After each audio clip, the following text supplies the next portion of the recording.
Olá, boa noite. Ele une ciência e espiritualidade. Busca com a física quântica responder às questões que há tempos a ciência, a filosofia, as artes e as religiões tentam encontrar. E considera que é possível explicar e provar cientificamente conceitos como imortalidade, reencarnação e vida após a morte. O Roda Viva de hoje entrevista o físico indiano Amit Goswami, um cientista que vem propondo para a ciência uma visão menos materialista e mais espiritual. Você acompanha essa entrevista em instantes. O equilíbrio do clima no mundo inteiro depende deste lugar, a floresta amazônica. Por isso, o Banco do Planeta criou com o Estado do Amazonas a Fundação Amazonas Sustentável. Serão 70 milhões investidos em projetos de sustentabilidade na região. É a maior ação prática já feita por uma empresa para a conservação da floresta amazônica. Um investimento no planeta. Banco do Planeta é o Bradesco pensando completo.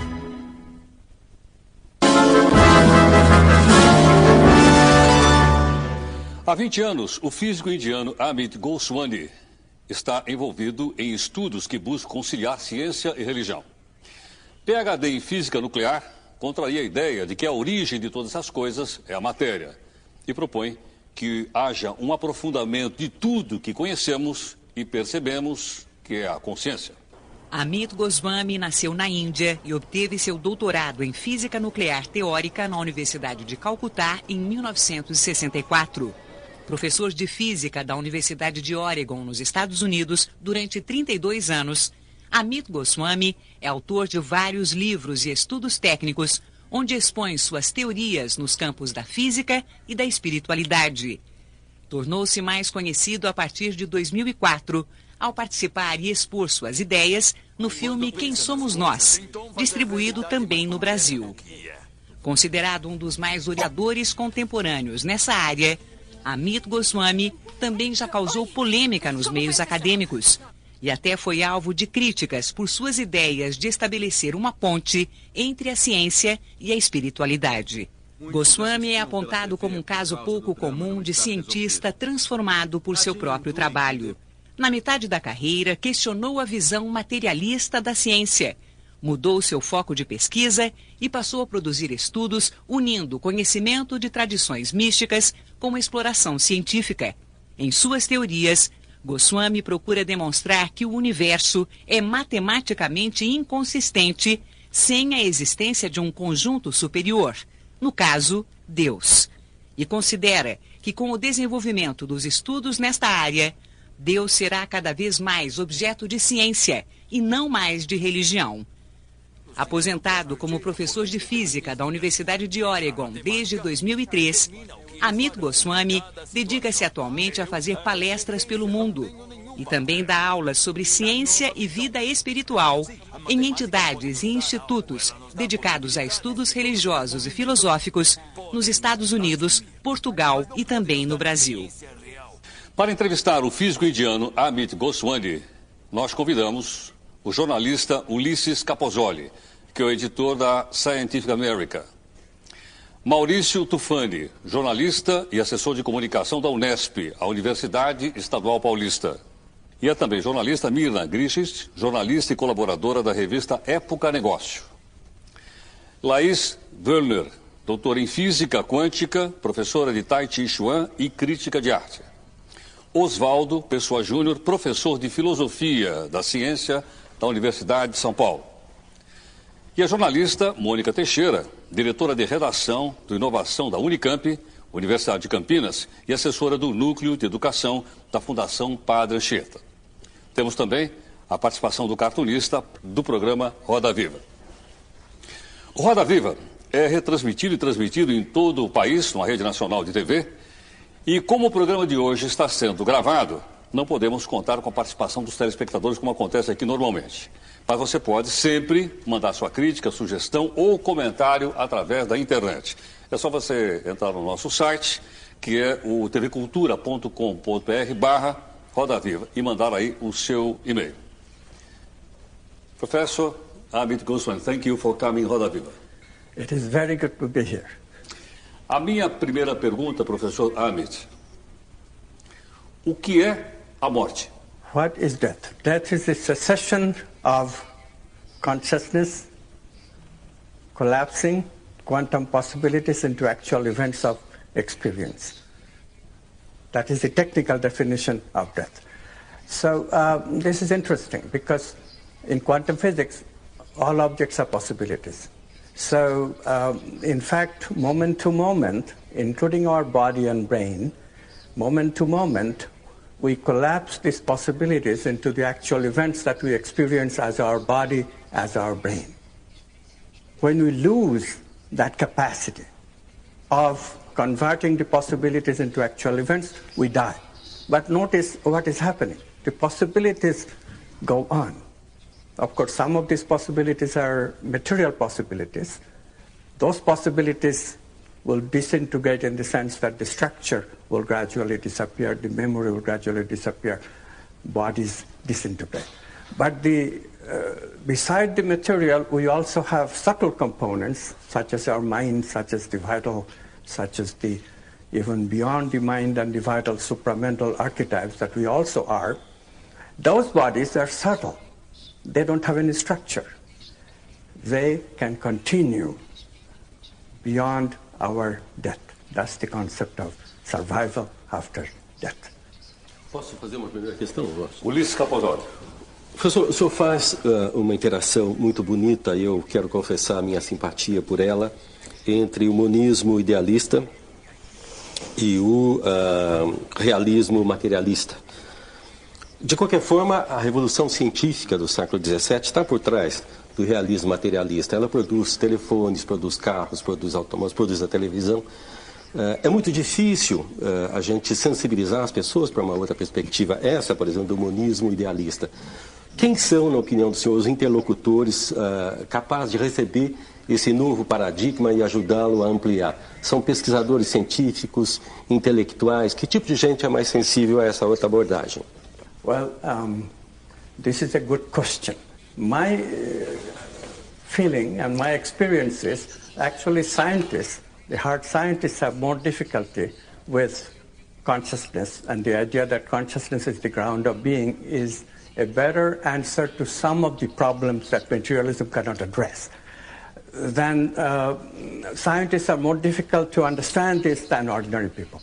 So actually people from all walks of life, business people, engineers actually, medical doctors, psychologists, they have a better time, easier time than physicists and chemists and biologists, the hard scientists.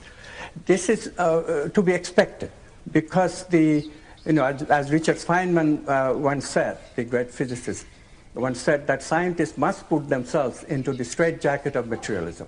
Otherwise, we cannot do science. This concept is very deep in the hard scientists. Of course, as soon as you deal with quantum measurement and how quantum possibilities become actual events of experience, you've got to posit consciousness. There's just no way out. This is the only paradox-free explanation, interpretation of quantum physics that can be given. So we accept monistic idealism, but at the same time we find that in its own domain, materialist philosophy and its consequences are all okay. Nothing is negated. So what we have done is expanded our science into new domain of experiences that the old science just cannot address. And so everybody really should welcome it instead of being antagonistic to it.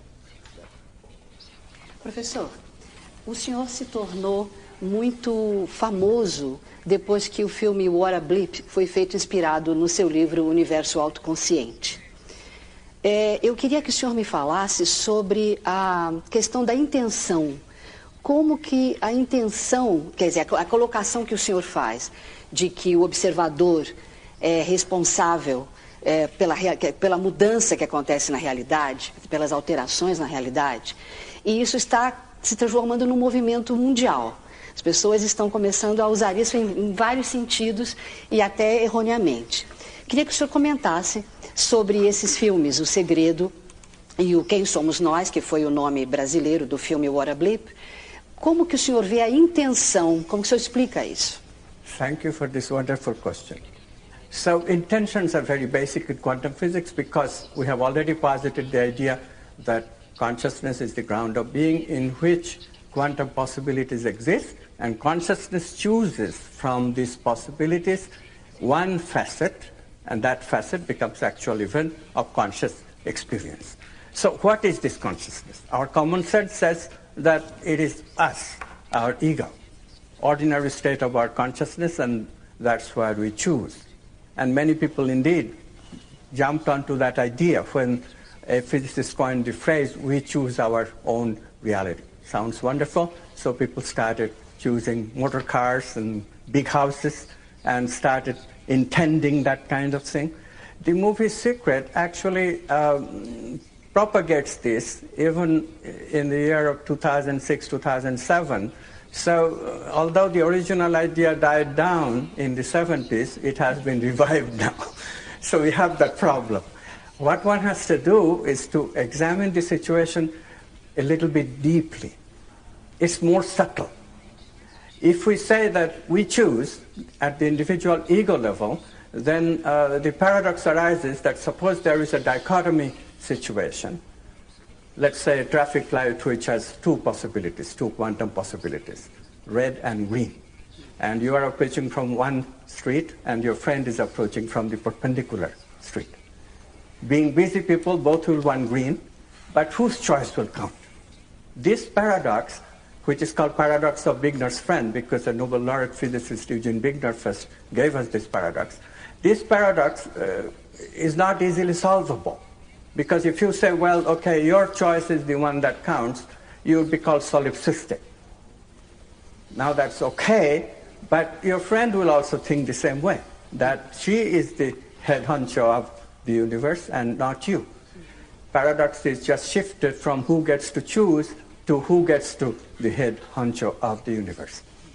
In this way, this paradox really thwarted all effort to bring consciousness into physics for several decades, until Ludwig Vaz in Australia, myself in Oregon, and Casey Blood in Rutgers, New Jersey, all came up with the same solution, which is very strange, very uncommon sense, and very mystical, which is the idea that choice happens at the level of a non-ordinary state of consciousness of cosmic unity, where all of us are interconnected.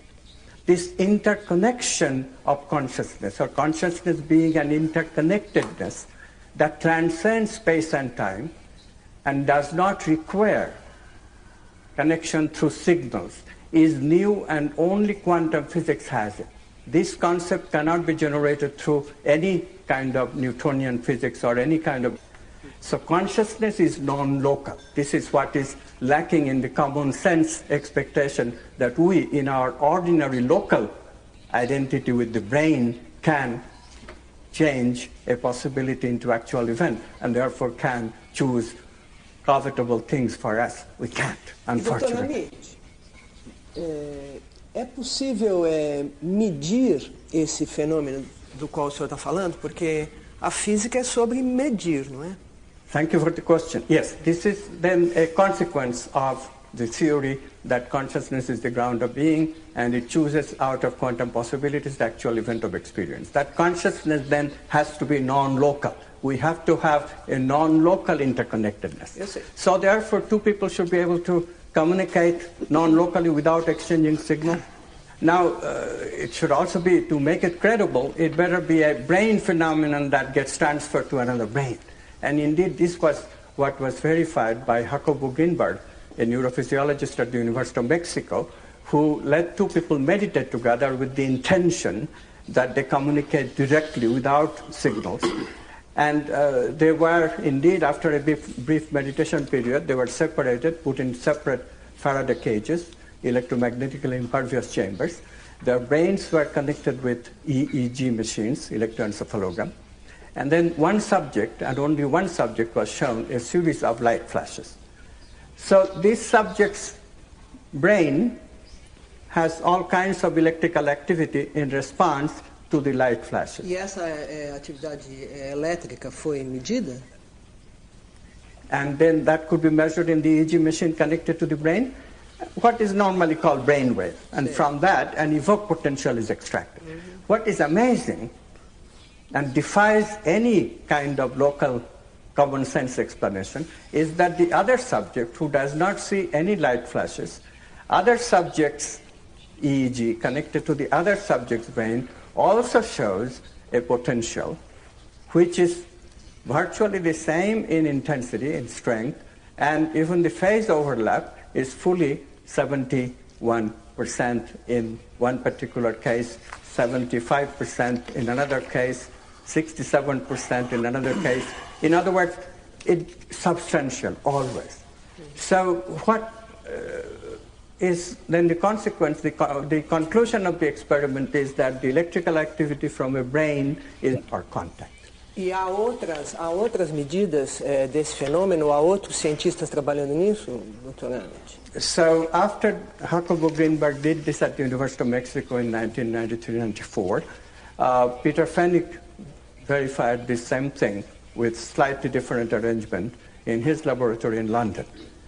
And then, since then, two other experiments. One was by Wackerman. I don't know the details of this experiment, but another one by Liana Standish and her group at Bastyr University in Seattle verified the same thing. So now 4 independent experiments have shown that, yes, brain-to-brain information transfer without any electromagnetic connection is possible, is measured, and therefore non-locality of consciousness, because only way you can explain this is there is a non-local connection. Connection through what? Obviously it has to be consciousness, because only consciousness can choose out of brain possibilities the actual event in the second observer's brain, which is similar. Eu tenho encontrado, eu imagino que essas ideias estejam enfrentando uma certa dificuldade com relação ao conservadorismo de grande parte da comunidade científica. Eu acho muito importante que haja debates sobre diferentes concepções da ciência, mas não me parece que esteja havendo um debate efetivo sobre esse tipo de ideias.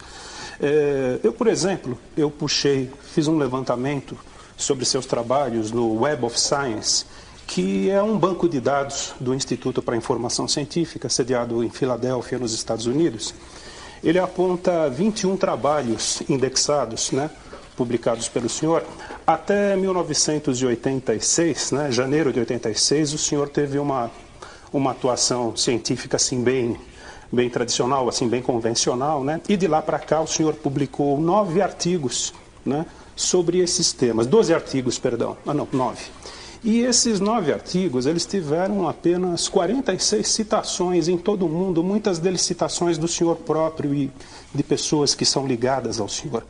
Quer dizer, enfim, não se trata de um assunto com repercussão na comunidade científica. A gente não vê um debate.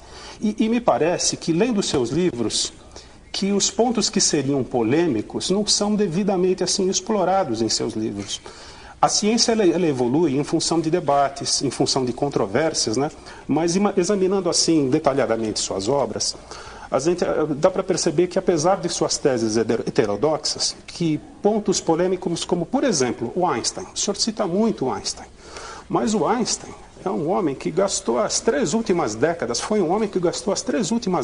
de sua vida combatendo a mecânica quântica. E isso baseado numa compreensão que ele tinha do universo e de Deus particularmente.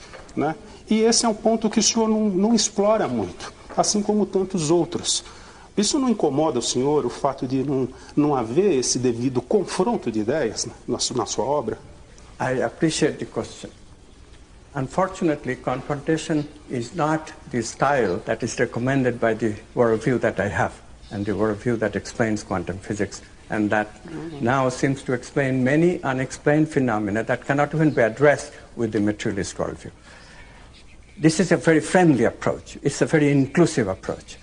I don't think getting into heated debate with specific scientists will do anything to our cause of changing the paradigm. The paradigm will change by the weight of evidence in favor of it. Right now, what is helping enormously is that we have gotten applications in the field of medicine, we have gotten applications in the field of psychology. Unfortunately, I don't think you have looked at how many times my work is referred to in the work of psychologists and medicine people and others who are not the hard scientists.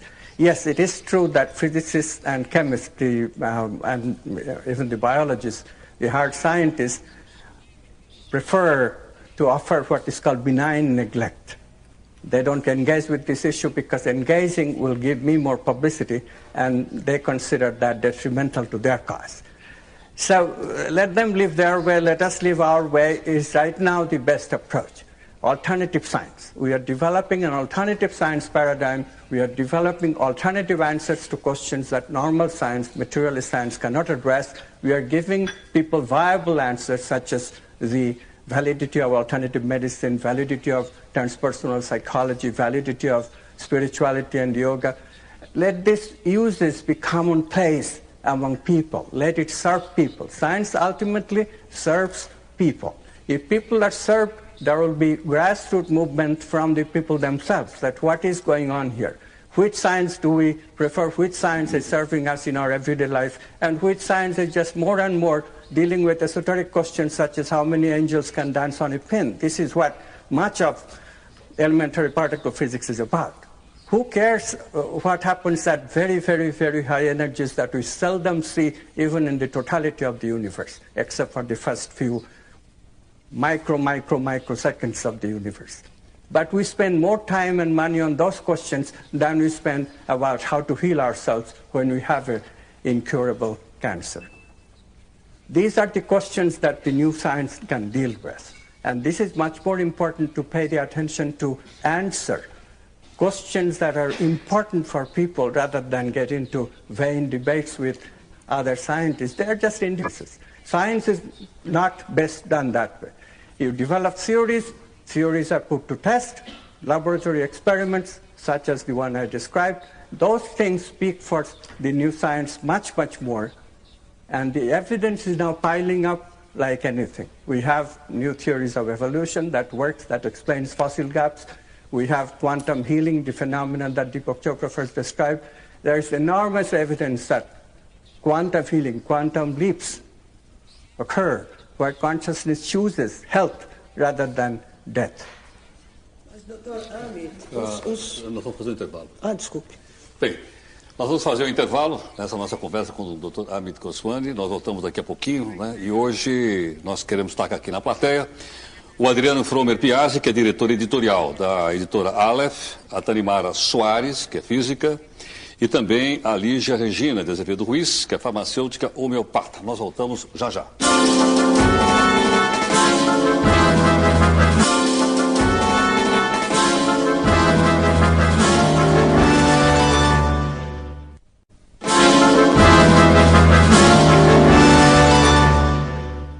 Bem, nós voltamos hoje aqui no Roda Viva com o nosso convidado, que é o físico indiano Amit Goswami, professor de física da Universidade de Oregon, nos Estados Unidos. E durante 32 anos, ele mudou o foco de sua pesquisa para a cosmologia quântica e para as relações entre o corpo e a mente. Dr. Amit já publicou vários artigos e livros, inclusive aqui no Brasil. Sobre suas teorias, que se busca um ponto de união entre ciência e espiritualidade, ele está respondendo hoje aqui no nosso Roda Vida. O universo autoconsciente. A janela visionária. O médico quântico. A física da alma. No primeiro, que Amit Goswami publicou no Brasil, ele contraria a ideia de que tudo é feito de matéria e estabelece uma nova visão de mundo, onde a consciência e não a matéria é a base de tudo o que existe. Em sua janela visionária, defende um novo paradigma científico, onde os valores humanos vêm em primeiro lugar. Como médico quântico, traz as orientações de um físico para a saúde e a cura.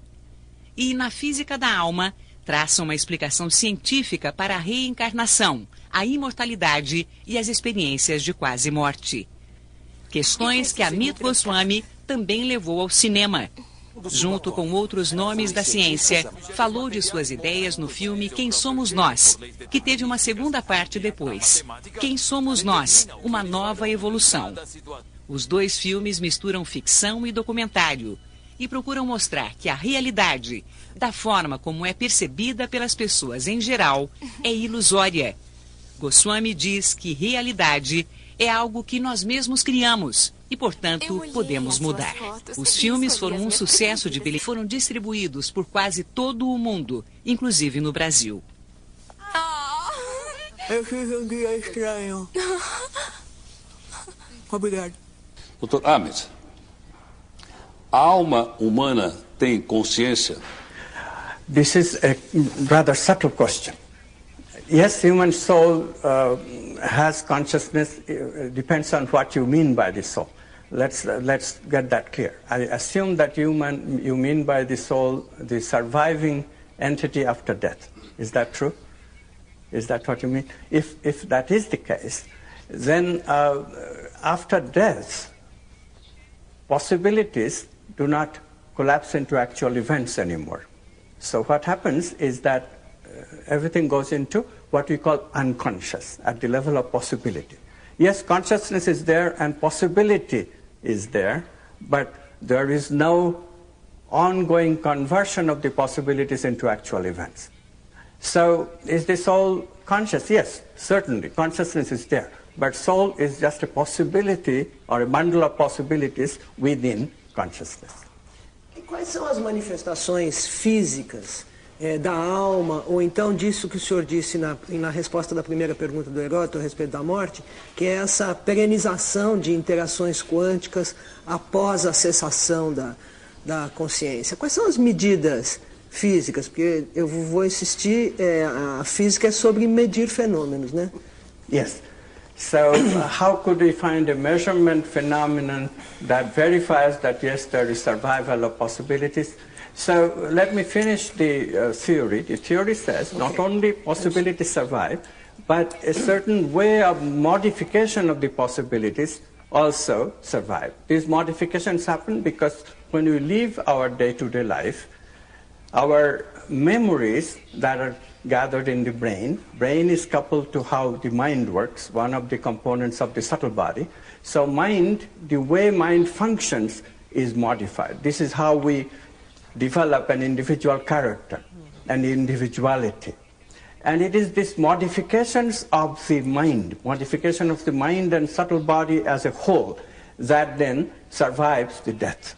So if we can show that, yes, somebody can manifest these modifications, this modified character.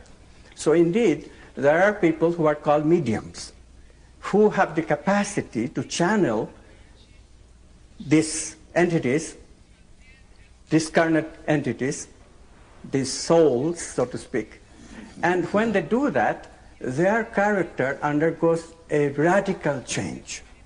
Gilda Moura, one of the Brazilian researchers, and Norman Don, an American researcher, did an experiment in which they showed that one of the people who were channeling a doctor, a surgeon, Dr. Fritz, his name was, this channeler, when he channeled Dr. Fritz, his frequency of operation, beta frequency, went up over 40 hertz.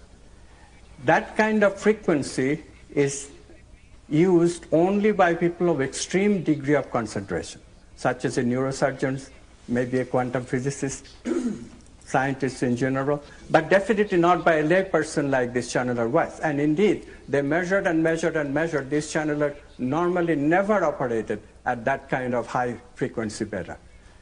So the physiological characteristics change. And of course, the mental characteristics change also. I myself have verified that working with channelers. When they channel the entity, they're totally different than their ordinary way that they live. E esse tipo de resultado que o senhor está dizendo, ele nunca interessou a governos ou talvez a indústria bélica, no sentido de poder ser utilizado e transformado em objetos, vamos dizer, úteis, seja para a guerra, seja para a vida cotidiana?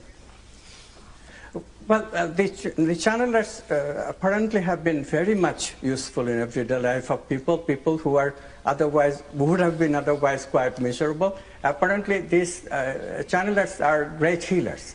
There is right now a channeler. I just wrote a foreword for a book, wonderful book about a channeler named John of God, who is also known as Medium Joao, lives in Brazil, not very far from here. And this fellow, he channels such loving entity, not one entity, but several entities, souls, quantum monads in my language. And he performs wonderful healing while he channels this very loving entity. People feel the love, and people get actually healed. And thousands upon thousands of people are getting healed in their everyday life. Não, mas não é disso que eu estou falando, não foi essa a pergunta que eu fiz. O que eu fiz é se esse tipo de fenômeno não interessou, vamos dizer, aos governos mesmo e à indústria de maneira geral, no sentido de transformá-la em alguma coisa que pudesse, por exemplo, dar dinheiro. Senhora, acho que por que não há esse interesse? Quer dizer, essas forças, essas energias, essas mudanças de frequência não teriam utilidade tecnológica? Esse é que é meu ponto. Well, you have to give it time. Okay. You have to give it time because remember, thermodynamics was discovered for quite some time before James Watt and others produced the steam engine and so forth. So, look, Physics of the Soul, Física da Alma in Brazil, was written at 2001. Just 6 years have elapsed. We have to wait for a few decades. The reason is the inertia right now of normal science, materialist science, is a huge inertia. There's a lot of grant money involved. If they have to share the grant money with what they consider kooks and crazy people, it takes a lot of time to change the mindset. But it is also, let me point out that before our new paradigm came through, before this, there was not even any grant authority that gave any money even to alternative medicine. But now in America, the traditional government, federal government level, have a separate funding agency for alternative medicine. So we are making breakthroughs. It's not true that we have not made any breakthrough. But for such radical things as taking advantage of channelers and channeled entities, that will require a bit more patience. People are, by the way, already using paranormal. Now, for example, people who want to search treasure under the sea, there are many, many such treasure incidents from the olden days, and they don't know where it is. The ocean is very vast. So they ask clairvoyants, psychic people, to look for these treasures. And the success rate is enormous. Another example is dowsers. Dowsing works on alternative science principle. There is no material explanation. It works on the principle that we are sensitive to the vital energy that is with the water. People use dowsers routinely. Anybody who is making a big house and big investment and has to have water on the property, and where to dig. So they get a dowser, and dowser finds the place where to dig. And the success rate is enormous. So these are some of the applications that is already taking place. Dr. Amit, o professor Oswaldo tem também uma pergunta ao senhor. Por favor, Oswaldo. Professor Goswami, a sua teoria da consciência quântica é uma teoria filosófica, não exatamente científica. Não tem as consequências que a sua teoria tem. Você afirma que é possível uma pessoa, com a sua vontade, fazer com que um experimento quântico tenha um resultado tendendo para um lado. Mas isso não é consequência da teoria quântica, né? Na teoria quântica você pode escolher o observável que você quer medir, mas não influenciar o resultado da medição.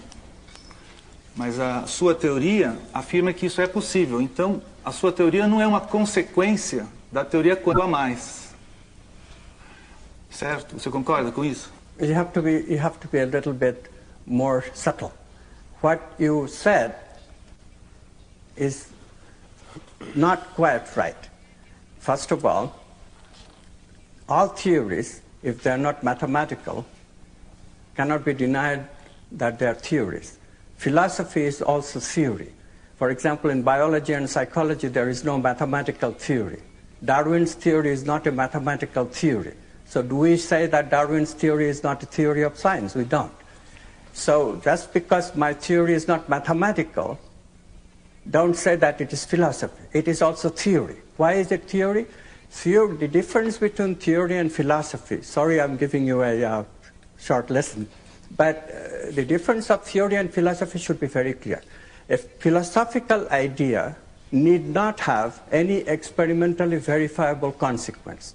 A theoretical idea of science, on the other hand, must have an experimentally verifiable consequence. It must be able to guide future research. My work passes this test in flying colors. There is a prediction. I already have told you that the prediction has verified by 4 different independent experiments, and it has guided the work of transpersonal psychologists, work of alternative healing, work on evolution, not only mine, but other people too. So it is already guiding research in science, for which this idea of individual choice is meaningful.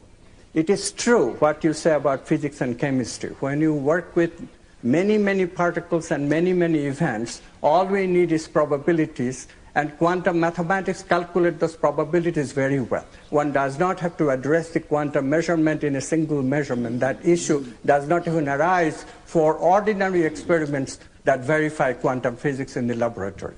So as far as physics and chemistry is concerned, there is hardly any application of these ideas. But for biological systems, for living systems, we are forced to think of single objects and single events. It is for these situations, a single object, a patient who has to heal himself or herself by intention, single object and single event. There you have no way that you can apply probabilistic quantum physics. You don't have 1 million patients with 1 million events to look at. You have one single patient with a single intention and a single event. Will she be healed or not? In these cases, only this approach that I am taking is applicable. And this approach is passing the test, because we now have many cases of quantum healing that a person can intend herself or himself to health if intention is made in the proper spirit. In other words, if the intention resonates with the intention of that cosmic consciousness which makes the choice, then individual intentions are rewarded. Laís, por favor. Por favor. Eu acho que é difícil, até para os mais céticos, né, negarem um certo paralelismo entre as interpretações que se pode fazer da teoria quântica e o que dizem as tradições espirituais, particularmente as do Oriente, né, como o budismo, o Vedanta, o taoísmo. Né. Do taoísmo, o Niels Bohr tomou emprestado para gravar em seu brasão o símbolo yin-yang do Tai Chi. Com a inscrição em latim, os opostos são complementares. Isso para representar o princípio básico da física quântica. E curioso nesse símbolo é que ele é bem mais complexo do que ele aparenta na sua simplicidade, né? E considerando os seus níveis de significação, os seus elementos, ele vai fundo ao princípio da complementaridade, né? E apresenta as características de complementaridade que, surpreendentemente, são muito próximas da interpretação idealista da teoria quântica pelo Amit Goswami. Não sei se já se deu conta disso.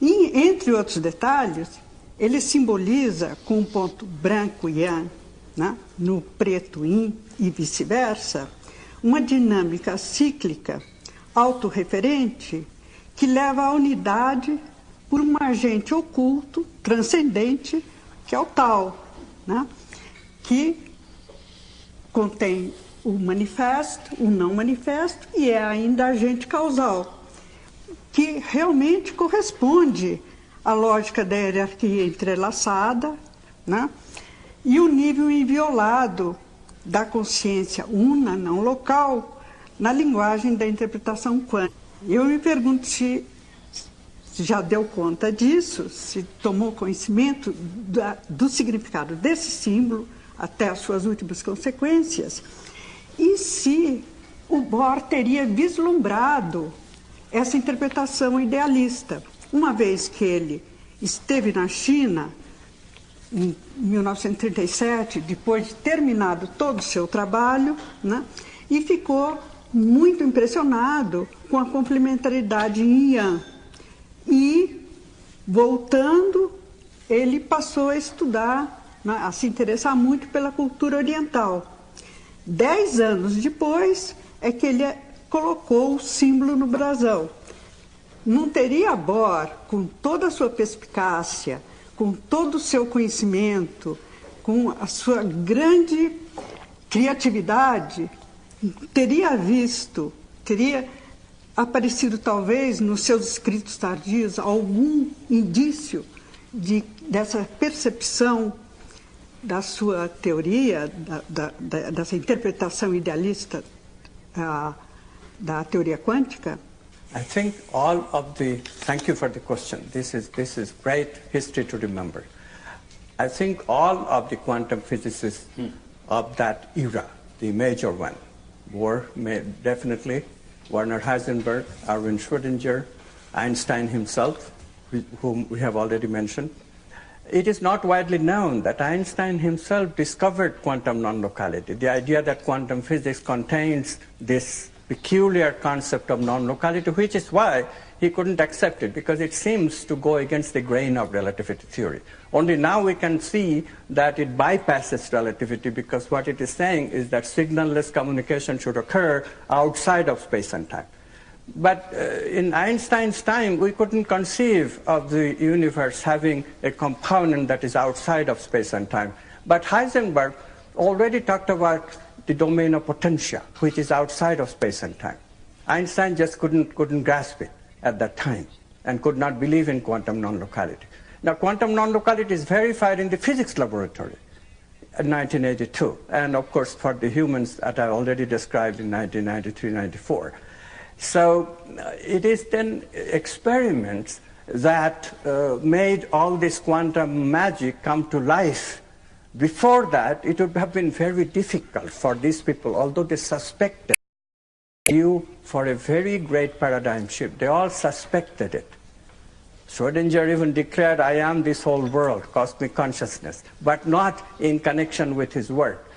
What is his work? His work brought down to the paradox of Schrödinger's cat, which he never could himself solve. Only von Neumann recognized that, yes, consciousness is the solution, but he could not rise above a dualistic theory of consciousness. He was not radical enough to recognize that consciousness is the ground of being. Eugene Wigner, another Nobel laureate, suspected the same thing, that consciousness is important, but again could not be radical enough, could not go far enough, which is to recognize that consciousness is cosmic, not individual. So he raised the paradox, also got bogged down in his own paradox, could not solve it. But you see the struggle these people are going through. They are the people who recognize that a radical shift of philosophy, a radical shift of the way of doing science is coming.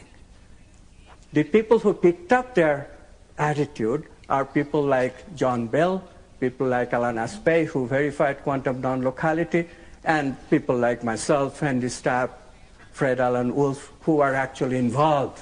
Ludwig Voss, I have already mentioned. J.C. Blatt, I have already mentioned.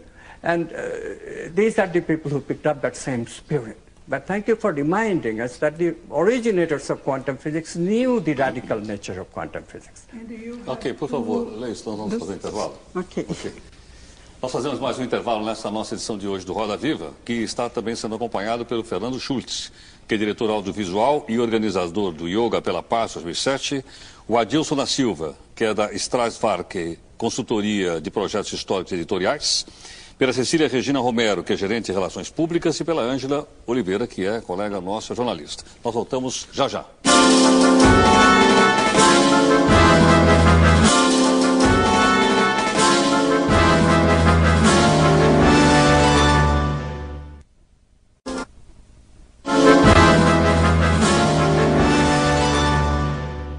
Bem, nós voltamos hoje com o nosso entrevistado aqui no Roda Viva, que é o físico quântico Amit Goswami, indiano radicado nos Estados Unidos. Há quase 40 anos ele se tornou conhecido por seus estudos que aproximam a ciência e a espiritualidade. Professor, nós temos aqui a pergunta do professor titular do Departamento de Teologia e Ciências da região da PUC de São Paulo, que é o professor Mário Sérgio Cortella. Ele tem aqui uma questão. Vamos ver a questão. Em março de 2001, eu tive a chance de perguntar ao senhor o entrecruzamento de duas grandes indagações: a possibilidade de viagem no tempo e a origem do universo. E naquele momento se falava da possibilidade de, não sendo o tempo linear, um recuo na nossa trajetória. Hoje eu gostaria de completar essa questão com uma curiosidade. Na hipótese, não sendo o tempo linear, de nós voltarmos no tempo, seja uma pessoa, seja um artefato humano, e que nós recuemos até o momento originário do universo, o Big Bang ou outra explicação, o que é que o senhor supõe que nós vamos lá encontrar? Uma força, uma consciência, uma pessoa, um fenômeno físico? Qual é a expectativa que o senhor tem em relação à razão daquele momento inicial no instante em que ele acontece? O que é que será por nós achado? Isto é, qual é a razão, de fato, dessa nossa origem na tua expectativa? Não necessariamente na prova científica, mas no teu desejo ou, como disse, na tua expectativa e esperança. Professor, to the contrary, it is actually a very scientific question. In fact, sometimes it is raised as a paradox, because if everything is possibility, just as Big Bang must have been, in fact, Stephen Hawking's theory, quantum cosmology posits that the universe must begin as wavy universes of possibilities. So what then converts these possible universes into the actual universe that we live in? What chooses it, and so forth? Those questions are questions of the same quantum measurement problem that we have been considering here.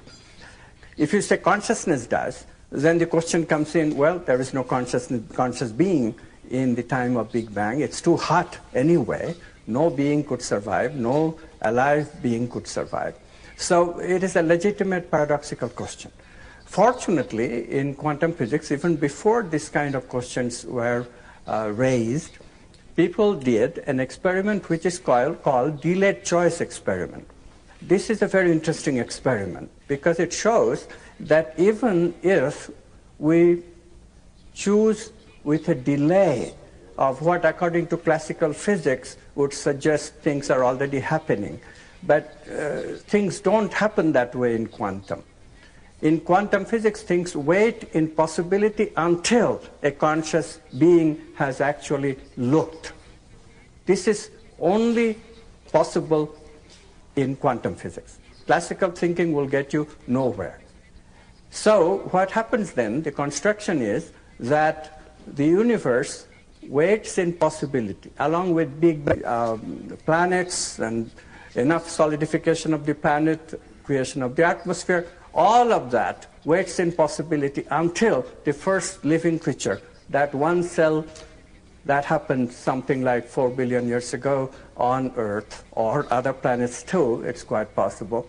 But until that one living cell completes what John Wheeler used to call the meaning circuit, completes this what I call a tangled hierarchical circuit where quantum measurement takes place, a circularity, because observer is needed for collapse of a quantum event. On the other hand, collapse is needed for creating the observer. This is a circular logic, a tangled hierarchical logic that applies to all such creation events. So until that happens, until that meaning circuit is complete, there is no collapse, there is no Big Bang. How does Big Bang happen then? Big Bang happened going backward in time from that collapse event all the way to the origin 15 billion years ago. So Big Bang exists where? Did Big Bang ever happen? Big Bang happened only figuratively speaking in our memories. So how do we know that big event, namely cosmic microwave radiation? That can be observed, and that is what we observe. We have to reconstruct events like this in terms of quantum physics. When you do that, then there is no paradox anymore. Ulisses, por favor. Ulisses tem uma pergunta para fazer, pode fazer, Ulisses. Eu queria voltar a essa questão controvertida, evidentemente, que é a da morte. O senhor fala nos seus livros, professor, do livro tibetano dos mortos.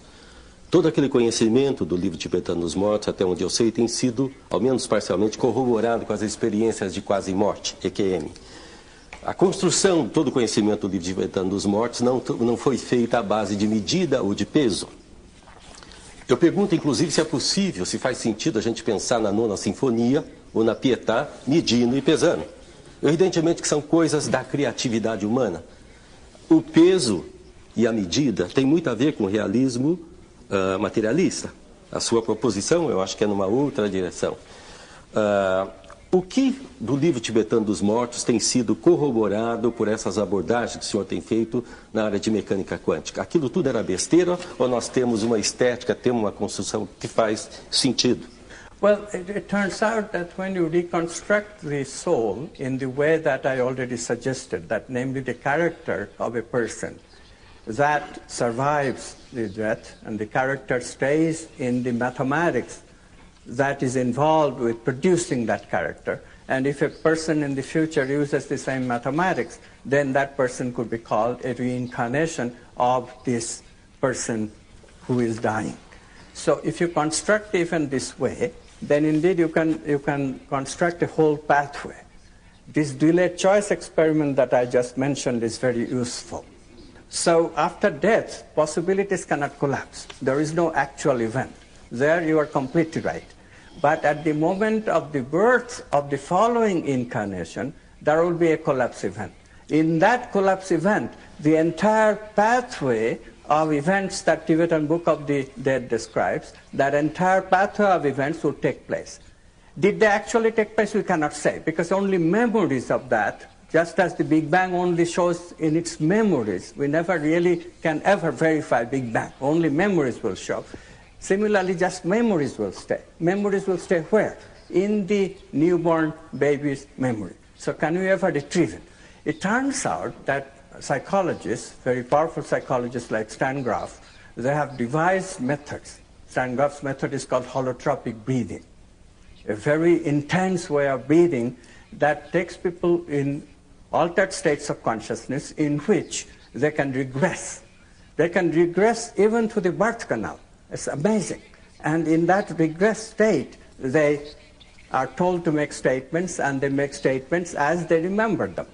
And in these statements, indeed, people remember what might have happened during that journey across death towards another life. And they say things like, I chose my parents, I chose my sex, I chose what I'm going to do with this life. So that suggests that indeed, outside of space and time is not completely unverifiable, although we have to be very patient, work with many, many subjects and many, many events to construct the specific answers to Tibetan Book of the Dead. O senhor acha que o fato do senhor ter nascido na Índia, com toda essa profunda e ampla tradição da Índia, facilita um pouco a exploração desse território todo que o senhor trabalha, em comparação a nós, por exemplo, que não temos essa base filosófica? I wish I could say that. I was too spoiled by the West. To tell you the truth, at 14 I became a complete materialist. That materialism never went away until an experience that I had while I was talking with a mystic light dawned in me that yes, consciousness is the ground of being, could be a way to extend science to an arena that science has not dealt with. But before that revelation, I was quite materialist. In fact, even after that revelation, I'll tell you very frankly, in 1994, after Self-Aware Universe came out, I was on a talk show, radio talk show, and the question was asked, what happens when you die? And I was totally dumbfounded. I did not know how to answer it. I did not want to deal with question of death, and I did not want to deal with reincarnation. These things were unheard of, unbelievable in a physicist's vocabulary, in a physicist's thinking process. A series of events took place that took me into the researching of the physics of the soul. Like I had a dream. In the dream I heard the words, Tibetan Book of the Dead is correct, it's your job to prove it. Things like that took place. And because of it, here I am, having a well-defined, well-researched subject like physics of the soul. But I was a materialist. There's no way that we can grow up in this culture and do physics, which I did with gusto for many years, without becoming a materialist. Professor Goswami, eu gostaria de retomar a questão levantada pela Mirna sobre os dois filmes, O Quem Somos Nós e O Segredo. O que me incomoda muito no argumento desses dois filmes é justamente o que os fez ser amplamente comemorados e aplaudidos pelos entusiastas de um novo tipo de estratégia de comunicação voltada para o convencimento em grande escala, que é o chamado marketing viral marketing, que consiste em trabalhar agressivamente com mensagens aglutinadoras de crenças amplamente disseminadas, deixando de lado tudo que poderia entrar em contradição com elas. E isso tem muito pouco a ver com debate e tem muito pouco a ver também com divulgação séria, deixar, né, essas coisas de lado. E certamente os filmes devem estar dando muito lucro, né, para quem os elaborou, né, enfim, caindo em outro lado do materialismo, né? Isso não incomoda o senhor, esse vínculo, né?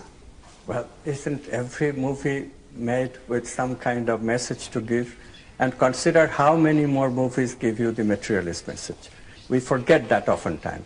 To any spiritual teacher that we question, we don't realize that thousands upon thousands of people are teaching us constantly unfounded materialist beliefs. I saw in the first grade book of a school, I saw the statement, everything is made of matter. Now show me where the proof is that everything is made of matter. It has never been proven that mind is made of matter. Never has been proven that consciousness is made of matter. These are wild theories of materialist ilk. And we accept those things without even questioning. Richard Feynman in his book wrote everything is made of matter without an iota of proof.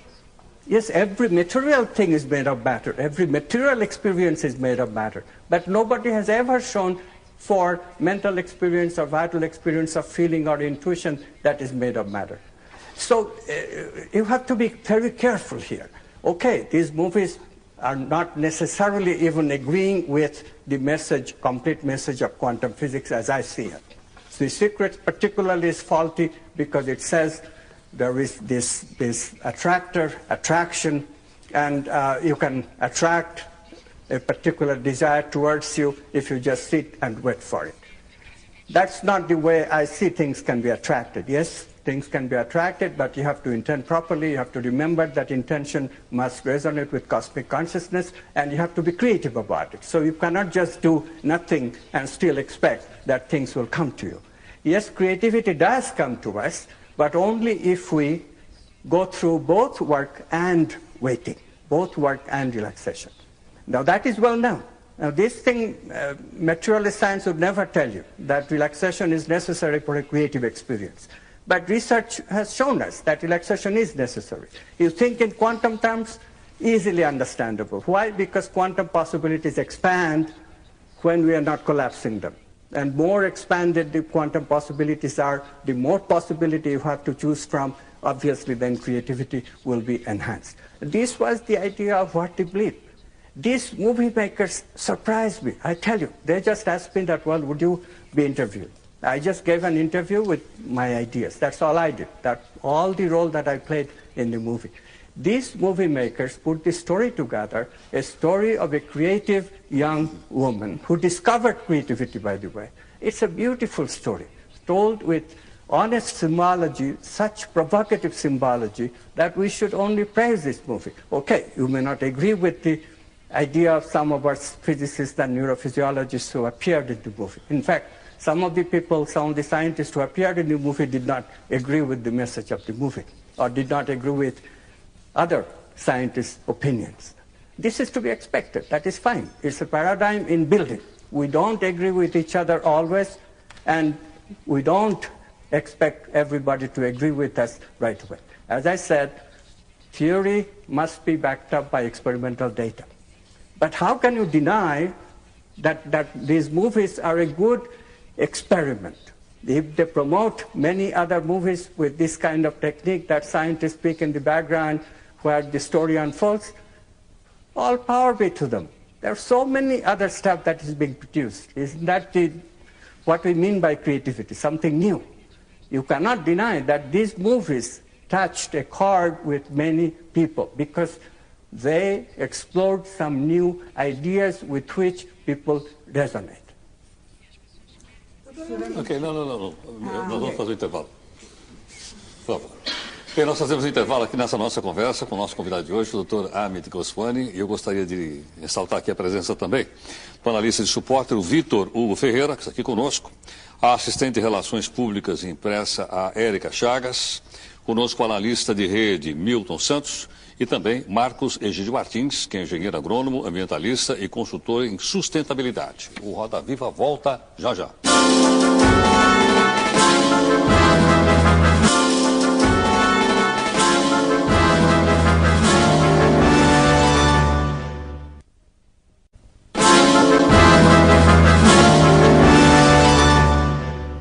Bem, nós voltamos aqui no Roda Viva. Hoje nós estamos entrevistando o físico indiano Amit Goswami. Ele foi professor de física nos Estados Unidos por mais de 30 anos e integra também um grupo de cientistas que buscam a mudança da ciência de uma visão materialista para uma visão espiritualista. Dr. Amit, nós temos aqui mais uma pergunta para o senhor. Vamos ver. Professor Amit, se nós considerarmos que as empresas são seres vivos porque são formados por pessoas e que até hoje nós partimos os processos de gestão, de liderança e de criatividade a partir de uma visão clássica e cartesiana, a minha pergunta é, de que maneira que a visão quântica pode ser útil para as empresas e que exemplos, eventualmente, nós podemos seguir se é que as empresas já estão disseminando essa nova visão para a quebra de paradigmas? I am glad that I have been given the opportunity to address this issue. This is the passion of my present current research. Since we have discovered that there is a way, namely this new paradigm, consciousness is the ground of being. Since we have discovered that there is a way of putting consciousness back in science, there is a way of introducing subtle bodies, namely mind, vital energies, feeling, and intuition in the equation for our science, then we must use these subtle bodies to influence this idea of consciousness and downward causation, conscious choice to influence all the human enterprises that are important to us, that play an important role in our day-to-day life, especially business and economics. As you know, economics is an extremely imperfect science. The economists made a very, very bad choice of making economics mathematical. It became the economics of an ideal world that is actually cannot possibly be true in the real world, where business people have their emotions, feelings, have their intuitions, and even thought is not always rational, as we know. It's influenced by emotions and intuitions.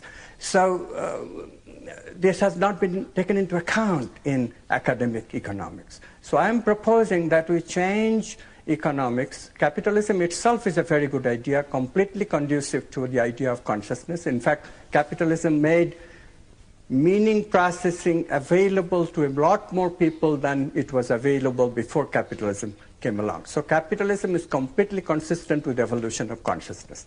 But what we have done to capitalism since then is not very consistent with the idea of meaning processing for all people, the idealist idea.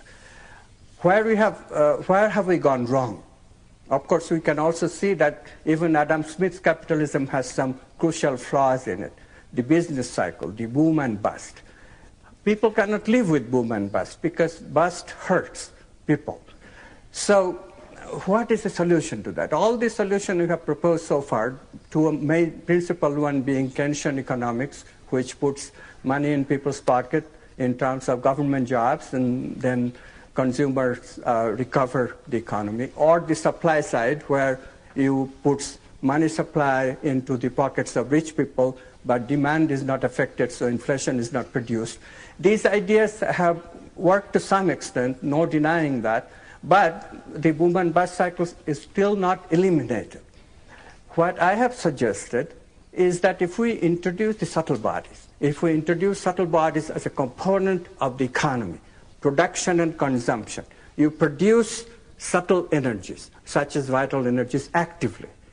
Can it be produced? Yes, it can be produced. There are people, as Abraham Maslow's research showed a long time ago, who live in constant, wonderful, positive energies of love and so forth. Therefore, these people could be part of businesses. These people could be employed by government. These people could be a segment of the economy during the time of recession. This would absorb the cushion that we need for businesses to recover, because it is a fact that if people are satisfied, then their material needs are reduced. Doutor Amit, o senhor disse agora há pouco que era materialista e deixou de ser materialista. Agora o senhor acredita em Deus? A física quântica é capaz de explicar a existência de Deus? Yes, I believe in God, but you have to qualify this statement, and I must, because materialists constantly attack a populist picture of God, and it is not that picture of God that New Science is supporting. The populist picture of God is as a human being, some kind of a being, may not be human, a superhuman being, an emperor-like being, who somehow makes judgment on people when they die or things of that ilk. This is a straw God that materialist scientists always attacks. Read books such as The God Delusion by Richard Dawkins. You'll see what I mean. This is not the God of esoteric spiritual tradition. This is not the God of Buddhism. This is not the God of even Christianity. Even in Christianity, Jesus said, Kingdom of God is everywhere. He doesn't say that Kingdom of God is restricted to a throne, a God sitting in the sky with a wand doling our judgment and downward causation. So if you forget the populist picture of God, if you really consider God as it appears, both transcendent and immanent, as it appears in esoteric tradition, we have rediscovered the meaning of the word transcendent. Transcendence means non-local. We have discovered that God is non-local consciousness. We have discovered what downward causation means.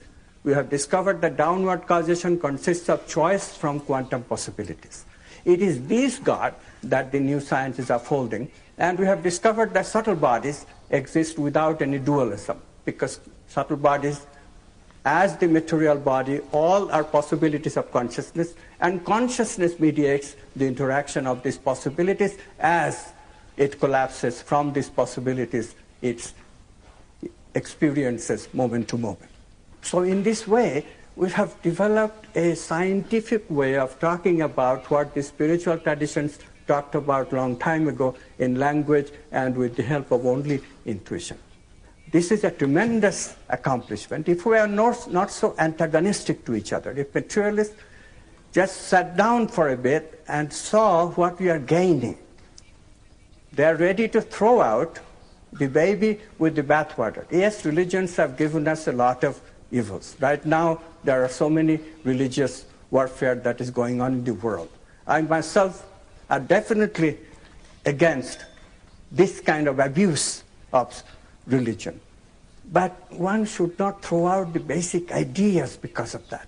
One should not get so carried away with one's own emotions. If we sit down quietly and see that there is tremendous wisdom also in the religions. They have always told us, even Islam and even Christianity, the warring factions today, even they always talk about virtues, love, beauty, justice. These are the things that religions want us to live. And that part of religion is extremely important. The new science can show that indeed evolution is an evolution of consciousness, and what the religions imagine, these virtues coming to earth and people being able to live these virtues, that day is going to come as a part of evolution, and we have a role to play. And the sooner we go and fulfill that role, the better. So I'm suggesting quantum activism to people. I'm suggesting that people use the lessons of quantum physics as is being revealed in the new science and use them to transform themselves and the world around them. E Dr. Amit, quando é que o senhor começou essa sua carreira de propagandista dessas ideias? E depois de escritor, inclusive de livros de autoajuda. Como é que foi isso na sua vida? Well, it was a long time in building. I struggled with the ideas myself. The ideas didn't gel until it was quite late in my life. I was in my late 50s when finally the ideas gelled, and I wrote a book called The Self-Aware Universe. Ever since, it became a little bit easier. Ideas started coming in various circumstances, which Carl Jung would call synchronicity. I have always been guided by synchronicity. I have never gotten into any field just by my will or some other kind of motivation. Obviously, nobody, but it is very strange that synchronicities always happen to pull me towards a particular subject. A biologist at Berkeley suddenly invited me to attend an intimate seminar that he was putting together about evolution. I didn't even think about evolution until then. All of a sudden, he forced me to think about evolution. So that's how the work on biological evolution took place. It's like that. I already shared with you how I got into the researching the soul. The economic thing is the latest interesting thing. There's an organization called World Business Academy. I got a call from its president one day, and he said, Amit, I want you to become a fellow of this business academy. I said, Rinaldo, I don't know anything about business. I don't know anything even about economics. So why do you want me? He said, no, but you have something to say about the worldview. And we in business need to see the consequence of this worldview to businesses, just as the question I was asked just now. So I said, okay. And what's the condition? You have to contribute once in a while. So after a long while, all of a sudden, I had an inspiration that, yes, spiritual economics can be built. I wrote some pages, and I sent it to the editor of their magazine with great hesitation. That, what nonsense I'm writing? I'm not an economist. I don't even understand economics properly, I'm sure. So what this editor will say? The editor wrote back, these ideas are extremely interesting. We are going to publish it, to my amazed surprise. So this kind of thing keeps happening in my life. Doutora Amit, por favor. Eu quero colocar, eu discordo profundamente da Mônica quando ela diz que são livros de autoajuda. Eu acho que são livros de divulgação, de popularização de um aspecto muito novo da ciência e que precisa, que as pessoas, enfim, pode trazer muita transformação na sociedade. Mas eu queria perguntar ao senhor, dentro desse seu raciocínio que o senhor estava explicando, a sua visão de Deus, como que o senhor vê a criatividade, né? O que é a criatividade e se Deus é a criatividade? Thank you for the question. Yes, God is the originator of all creative ideas. This is why creative people often say that the idea came to me by God's grace. Carl Friedrich Gauss said that. The great musician Brahms said that. Rabindranath Tagore, a great poet, said that. Einstein said, I did not discover the theory of relativity by rational thinking alone. Other places he said that he came to trust in God because of his creativity. So it is a common experience of people, this sudden experience that we call creative experience, this aha, this surprise, something completely new. The context of thinking itself changes. That is precisely where the power of downward causation, this quantum freedom of choice, reveals itself. Ordinarily, we become conditioned, so our choice is very muted. Because of the conditioning, we only choose what we have already experienced before, what we have responded before. In creative experiences, nothing of that matters.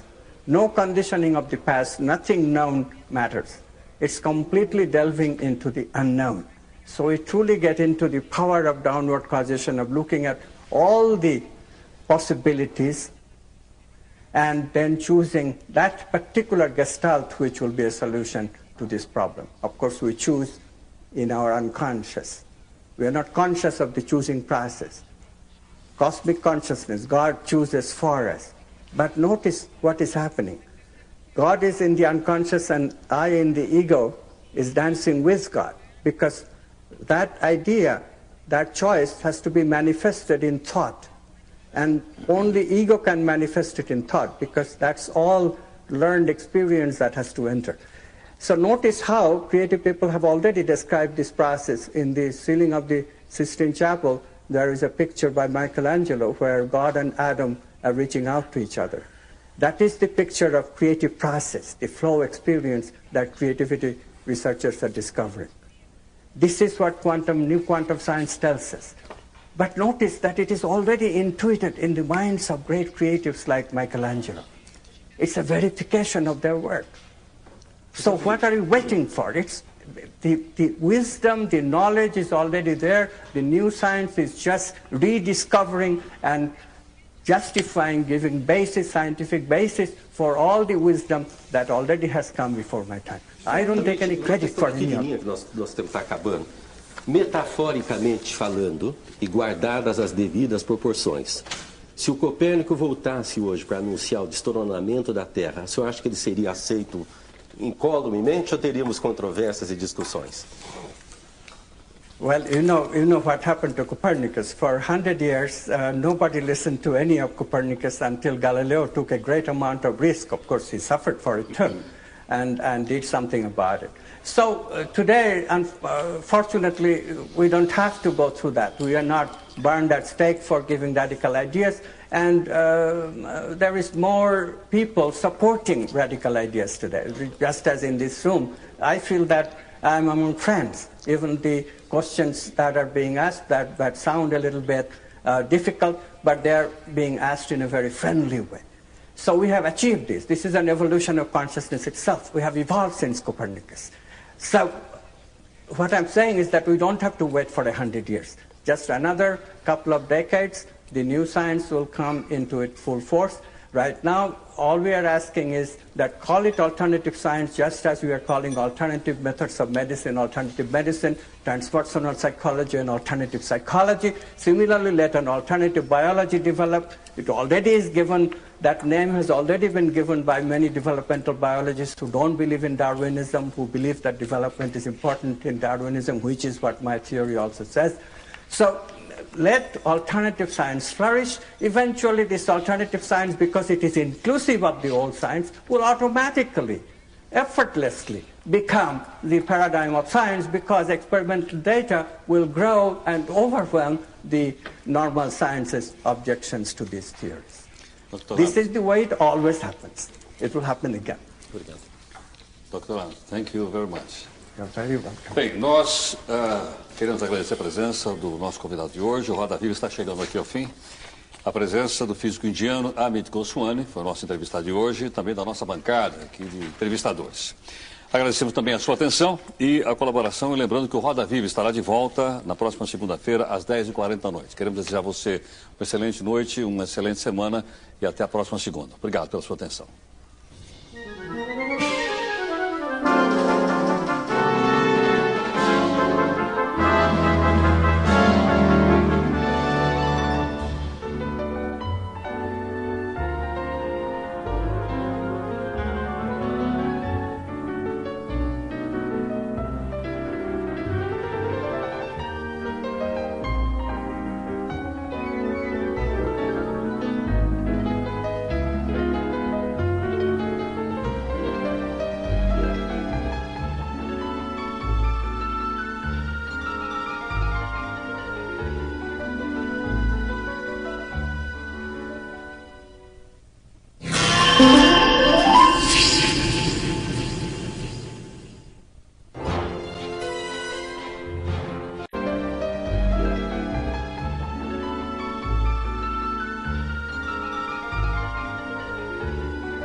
Olá, boa noite. Ele une ciência e espiritualidade. Busca com a física quântica responder às questões que há tempos a ciência, a filosofia, as artes e as religiões tentam encontrar. e considera que é possível explicar e provar cientificamente conceitos como imortalidade, reencarnação e vida após a morte. O Roda Viva de hoje entrevista o físico indiano Amit Goswami, um cientista que vem propondo para a ciência uma visão menos materialista e mais espiritual. Você acompanha essa entrevista em instantes. O equilíbrio do clima no mundo inteiro depende deste lugar, a floresta amazônica. Por isso, o Banco do Planeta criou com o Estado do Amazonas a Fundação Amazonas Sustentável. Serão 70 milhões investidos em projetos de sustentabilidade na região.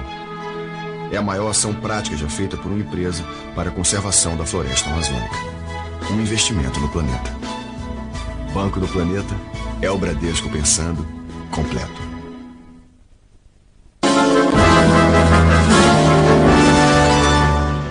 Há 20 anos, o físico indiano Amit Goswami está envolvido em estudos que buscam conciliar ciência e religião. PhD em física nuclear, contraria a ideia de que a origem de todas as coisas é a matéria e propõe que haja um aprofundamento de tudo que conhecemos e percebemos, que é a consciência. Amit Goswami nasceu na Índia e obteve seu doutorado em física nuclear teórica na Universidade de Calcutá em 1964. Professor de física da Universidade de Oregon, nos Estados Unidos, durante 32 anos, Amit Goswami é autor de vários livros e estudos técnicos, onde expõe suas teorias nos campos da física e da espiritualidade. Tornou-se mais conhecido a partir de 2004, ao participar e expor suas ideias no filme Quem Somos Nós, distribuído também no Brasil. Considerado um dos mais oradores contemporâneos nessa área, Amit Goswami também já causou polêmica nos meios acadêmicos e até foi alvo de críticas por suas ideias de estabelecer uma ponte entre a ciência e a espiritualidade. Goswami é apontado como um caso pouco comum de cientista transformado por seu próprio trabalho. Na metade da carreira, In fact, moment to moment, including our body and brain, moment to moment, we collapse these possibilities into the actual events that we experience as our body, as our brain. When we lose that capacity of converting the possibilities into actual events, we die. But notice what is happening. The possibilities go on. Of course, some of these possibilities are material possibilities. Those possibilities will disintegrate in the sense that the structure will gradually disappear, the memory will gradually disappear, bodies disintegrate.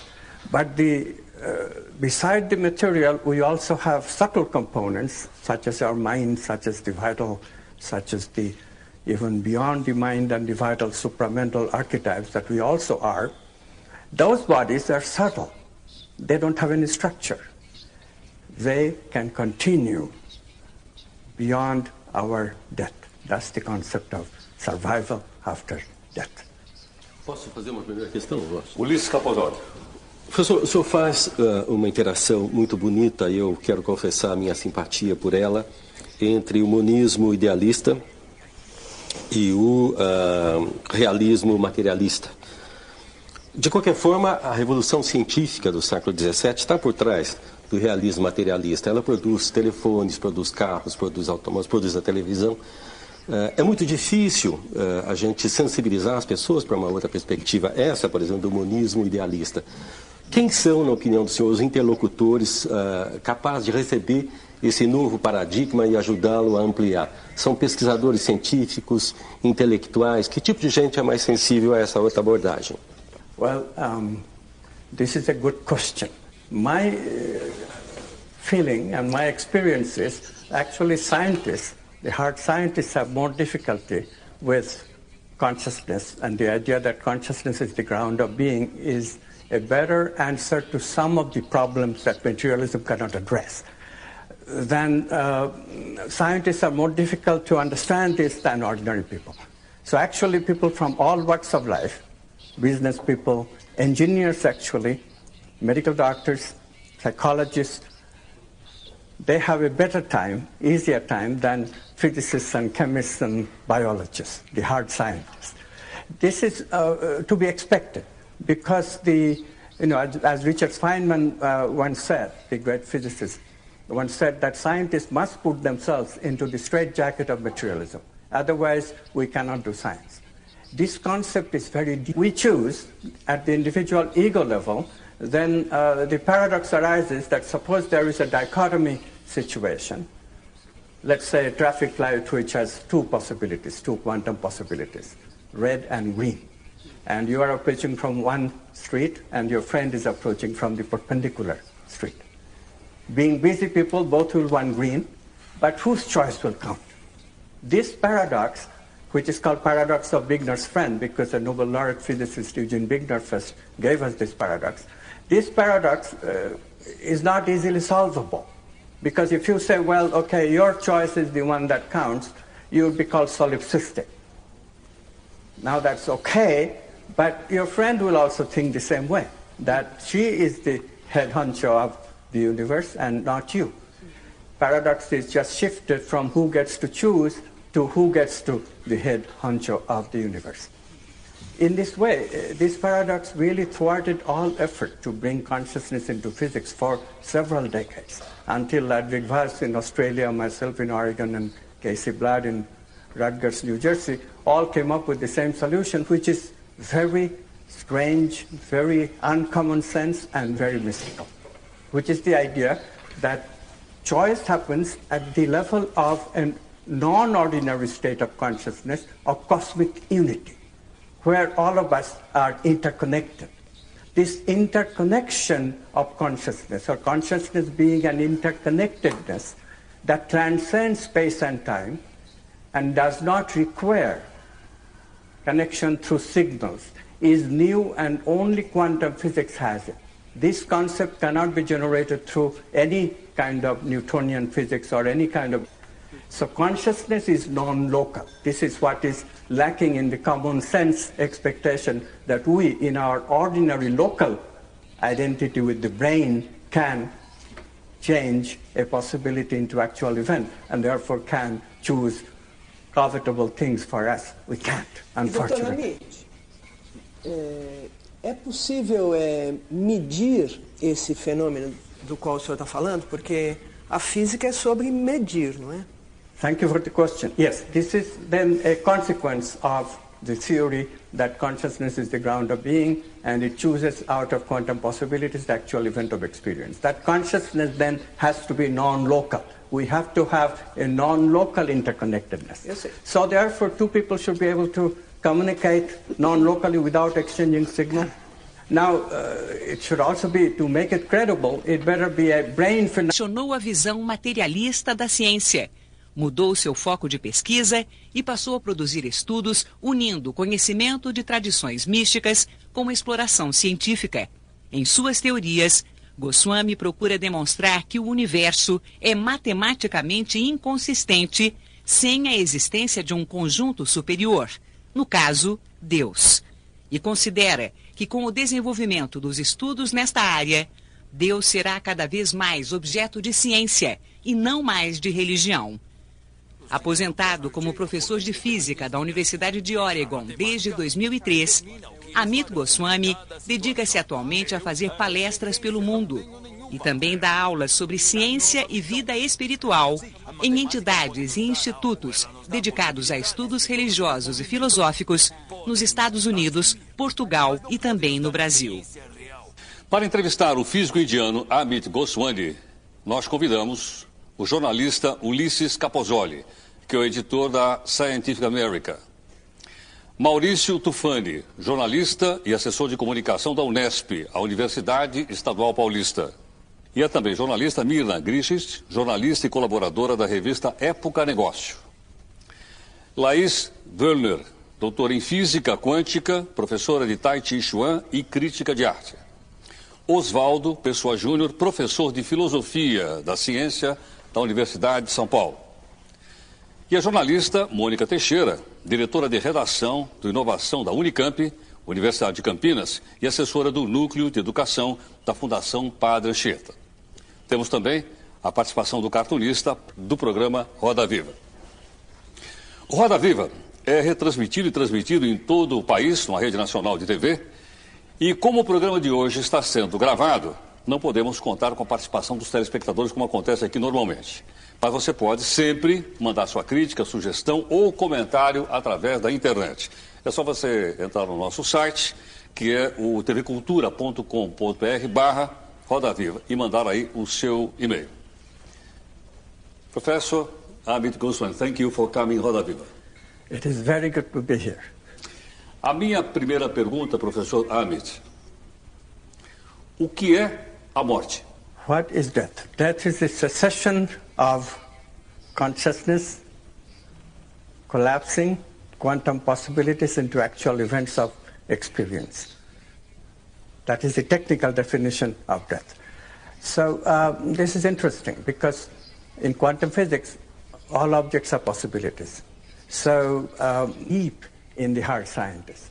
Of course, as soon as you deal with quantum measurement and how quantum possibilities become actual events of experience, you've got to posit consciousness. There's just no way out. This is the only paradox-free explanation, interpretation of quantum physics that can be given. So we accept monistic idealism, but we at the same time we find that in its own domain, materialist philosophy and its consequences are all okay. Nothing is negated. So what we have done is expanded our science into new domain of experiences that the old science just cannot address. And so everybody really should welcome it instead of being antagonistic to it. Professor, o senhor se tornou muito famoso depois que o filme What a Blip foi feito inspirado no seu livro Universo Autoconsciente. Eu queria que o senhor me falasse sobre a questão da intenção. Como que a intenção, quer dizer, a colocação que o senhor faz de que o observador é responsável pela mudança que acontece na realidade, pelas alterações na realidade, e isso está se transformando num movimento mundial. As pessoas estão começando a usar isso em vários sentidos e até erroneamente. Queria que o senhor comentasse sobre esses filmes, O Segredo e o Quem Somos Nós, que foi o nome brasileiro do filme What a Blip. Como que o senhor vê a intenção? Como que o senhor explica isso? Thank you for this wonderful question. So intentions are very basic in quantum physics because we have already posited the idea that consciousness is the ground of being in which quantum possibilities exist, and consciousness chooses from these possibilities one facet, and that facet becomes actual event of conscious experience. So what is this consciousness? Our common sense says that it is us, our ego, ordinary state of our consciousness, and that's where we choose. And many people indeed jumped onto that idea when a physicist coined the phrase, we choose our own reality. Sounds wonderful, so people started choosing motor cars and big houses and started intending that kind of thing. The movie Secret actually propagates this even in the year of 2006, 2007. So although the original idea died down in the 70s, it has been revived now. So we have that problem. What one has to do is to examine the situation a little bit deeply. It's more subtle. If we say that